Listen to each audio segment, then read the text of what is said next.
Đây một lọc nè. Anh này phép pi. Đây không muốn mua gì đến làm xây. Thở đá. Đây thở đá này. Ý dồi, còn chở nè. Anh ơi, pi mình. Rồi ra là biết đó. Luôn ôn nó không mông. Mông, khơi.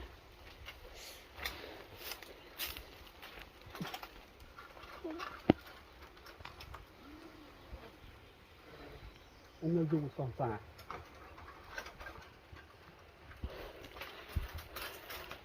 Mà thọt kia nè bụng mang của ôn nhưng mơ nè.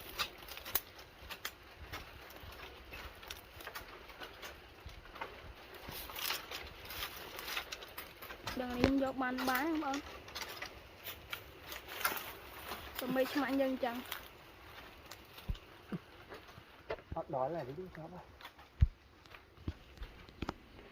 Đó không mắc cây.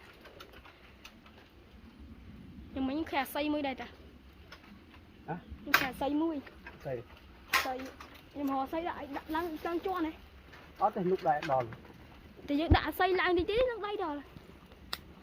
Đã mất rồi. Anh còn được mấy này.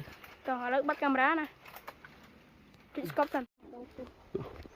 Đầu kháng mình thân. Làng đến lúc cắt đó là mà kháng đào nó.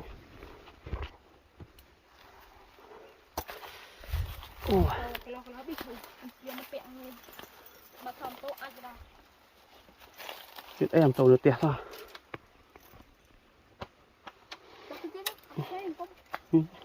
Cũng như trong bạch đột, tụt một cái đột tầm sam sạt này.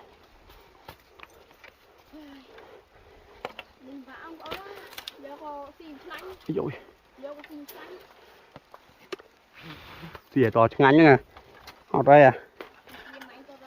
Ô, số là vịt nè. Ừ? Khá muốn cái giỏ mấy có nâng ta kia mình giỏ nâng nè. Anh muốn nó khói nè. Như vậy. Bây giờ mà đòn hành còn được làm gì nhòm gì yên chứ đó.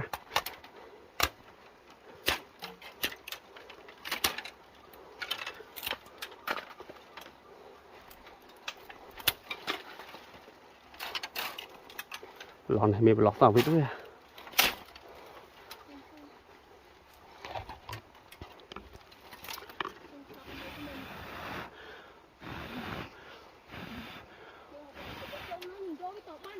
Bắt tắc em này. Nghỉ bán này này chơi mai à.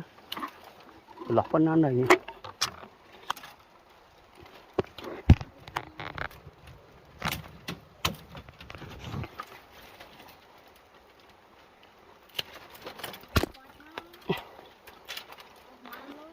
Ba tắc thông rồi.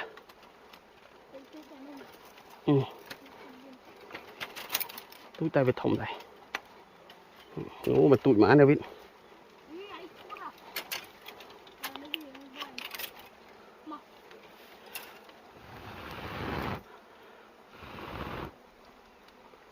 Nè.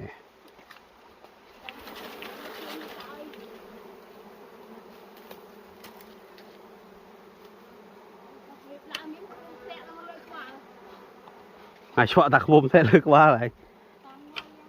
Này. Chưa.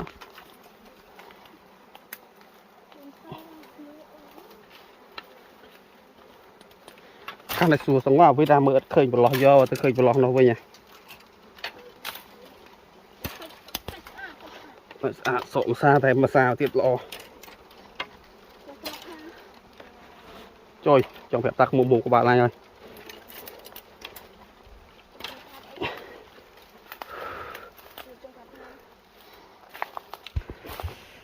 Hùm sọ. Bỏ hói quá.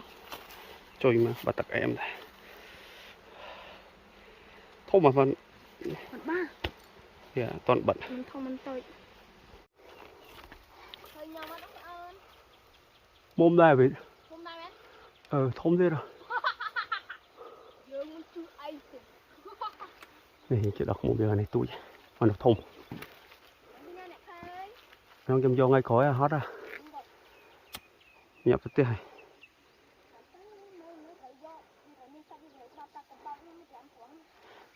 mà thì vô một nãy tới mùng đằng bạn mới khơi ngoài này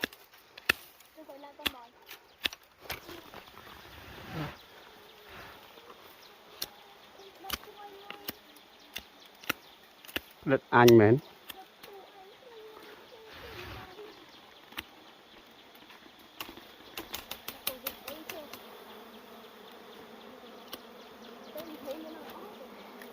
tới cho tụi mình rào đá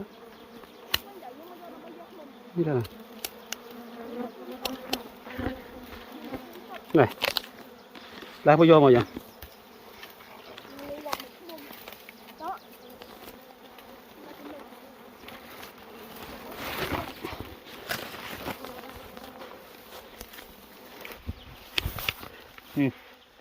anh này bọc bánh chay anh nó thông dương chay mấy mơ sao vậy vì này chọc sẽ dạ dạ anh này ní ai ơi không bên năng hay mong muốn nó cái này bớt sân chỉ cho chân nơi video vô mồm bọc nhóm chú cho like subscribe channel nhóm nè mới phong vụ bà họ con xin biệt